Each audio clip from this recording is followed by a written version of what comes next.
यस्य स्वयं स्वभावाप्तिरभावे कृतस्नै कर्मिणा तस्मै संज्ञान रूपाय नमोस्तु परमात्मने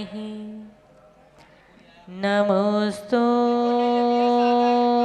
परमात्मने।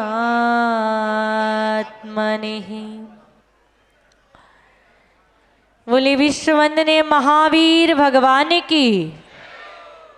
आप लोग नाश्ता करके नहीं आए क्या? नहीं करके आए? जब प्रवचन में आओ तो नाश्ता करके आना चाहिए ताकि पूरी एनर्जी के साथ आप प्रवचन सुनने बैठ सको। तपस्वी सम्राट गुरुदेव आचार्य सन्मति सागर जी गुरुदेव की। परम पूज्य आचार्य श्री विराग सागर जी महाराज की। परम पूज्य गुरुदेव आचार्य सिद्धांत सागर जी महाराज की। परम पूज्य चर्या श्रोमणी आचार्य विशुद्ध सागर जी महाराज की। मंचासीन समस्त मुनि महाराज की।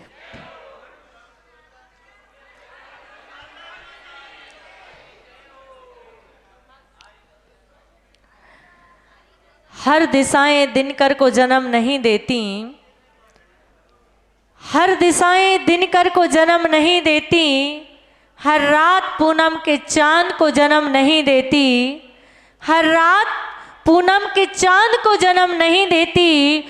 होती है जगत में माताएं अनेक, होती है जगत में माताएं अनेक, पर आचार्य विशुद्ध सागर जैसे संत को हर माँ जन्म नहीं देती।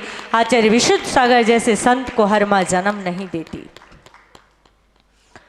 धर्म स्नेही भव्य आत्माओं, आज आचार्य भगवान का दीक्षा दिवस है। हम तो सिर्फ आशीर्वाद लेने और उनको सुनने के लिए आए थे, लेकिन आचार्य जी ने मेरे पास माइक रखवा दिया।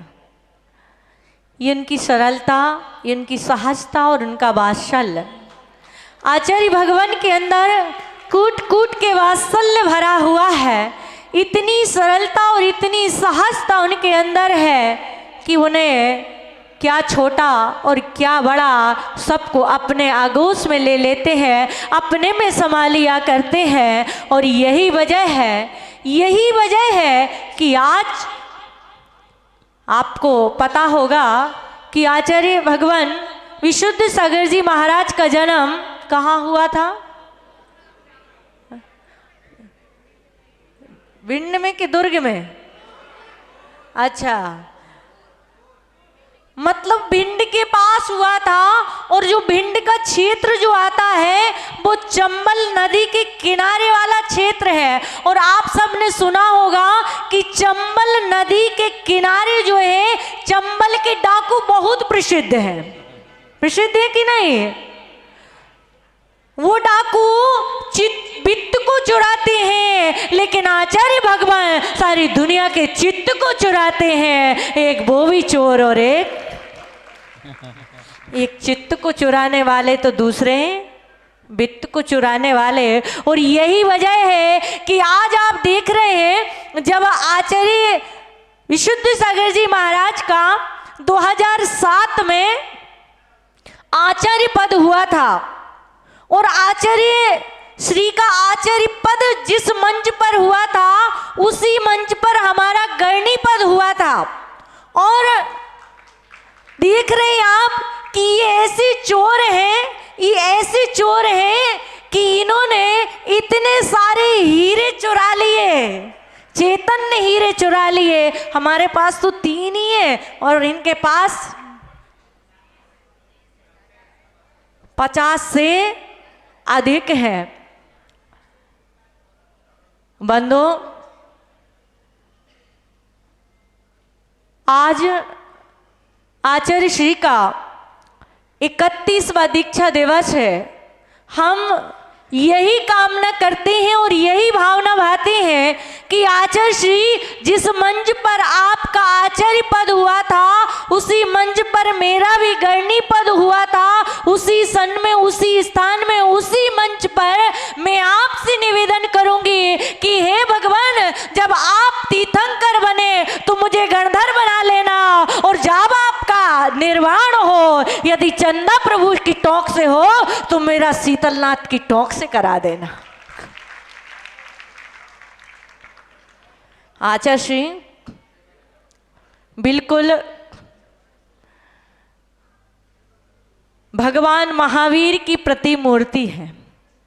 आप देखना, एक तरफ भगवान की प्रतिमा को निहारना और एक तरफ आचार्य श्री को निहारना, आपको कोई अंतर नजर नहीं आएगा, क्योंकि भगवान महावीर ने जब दीक्षा ली थी तो 12 वर्ष का मौन रखा था। कितने वर्ष का? 12 वर्ष का मौन रखा था। और आचार्य श्री 24 घंटे में 12 मिनट भी नहीं बोलते हैं। पूरे टाइम स्वाध्याय, पूरे टाइम ज्ञान, पूरे टाइम ध्यान। और आपको बता दूं कि जब आचार्य श्री बताया करते थे, मैं शिखर जी में करीब 6 महीना साथ में थे, वहीं आचार्य श्री का सानिध्य था, वहां पर हमारा भी वहीं पर निवास था। तो स्वाध्याय में डेली जाना, डेली उनके दर्शन करना, उसमें सुना था। एक दिन बता रहे थे महाराज श्री कि जब मैंने दीक्षा ली थी तो मुझे कुछ याद नहीं होता था। क्या? मुझे कुछ, सच्ची बात है ना महाराज जी, याद नहीं होता था। एक गाथा 24 घंटे तक याद नहीं होती थी। खड़े खड़े याद करते थे। विचार करना कि वो समय था कि जब 1 घंटे क्या पूरा दिन व्यतीत हो जाता था, तब जाकर के एक गाथा याद हो जाती थी। आचार्य श्री ने पुरुषार्थ नहीं छोड़ा और कहते हैं ऐसा अवसर आया कि आज चल करके जिनवाणी सरस्वती उनके कंठ में विराजमान हो गई है। आज 2-2, 4-4 घंटा अनवरत बोलते हैं, लेकिन उसके बावजूद भी उनका ज्ञान, ऐसा लगता है कि जो कल बोला था उसमें से कुछ आज भी है। रोज सुनो तो रोज नया नया लगता है। ऐसे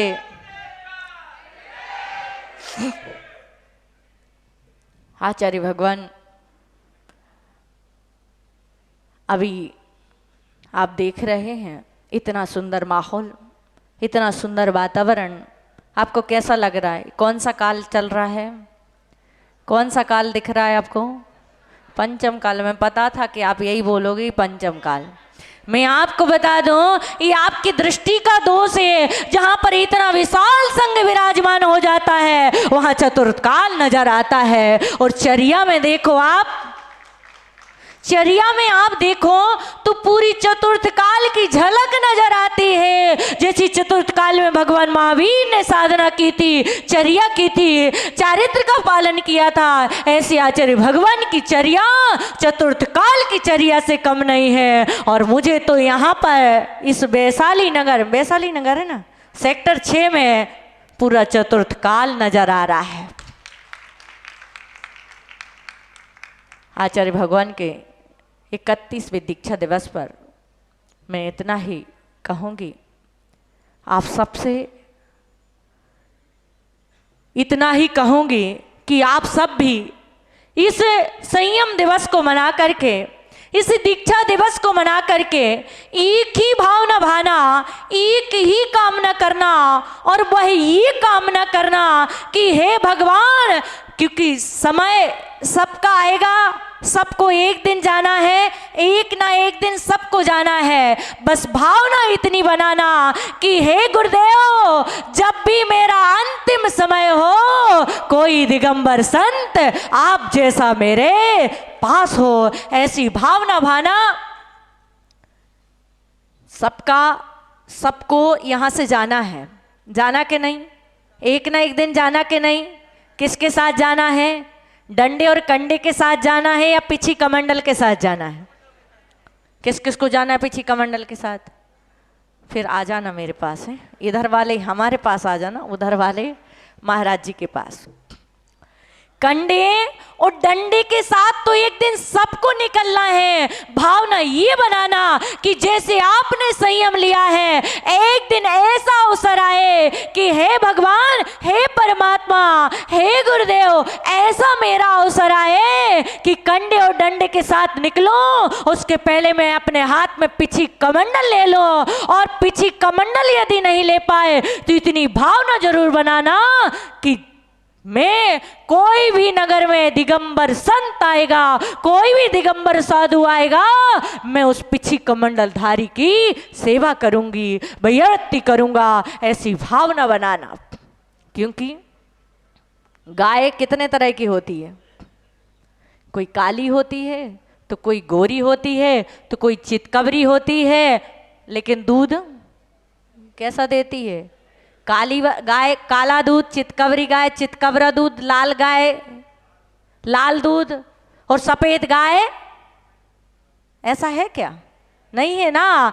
ऐसे ही हमारे नगर में कोई भी साधु आएगा, कोई भी दिगंबर संत आएगा, जब भी वो हमें देगा तो मां जिनवाणी का रसपान ही देगा, जिनवाणी का ही पान कराएगा। इसलिए पिछी कमंडल धारी साधु को देख करके उनकी सेवा और वैयावृत्ति का भाव बनाना। यदि आप देख करके भाव बनाते हैं तो वो दिन दूर नहीं कि आचार्य भगवान जैसे हमारे हाथ में भी पिछी कमंडल आ जाए। आचार्य श्री के चरणों में बार बार नमोस्तु करते हुए यही प्रार्थना करेंगे कि हे गुरुदेव, जैसे आपके अंदर, जैसा आपका नाम है, वैसी आपके अंदर विशुद्धि है, वैसी ही विशुद्धि हम सब के अंदर आए। इसी भावना के साथ बोले भगवान महावीर स्वामी की। आचार्य भगवान विशुद्ध सागर जी।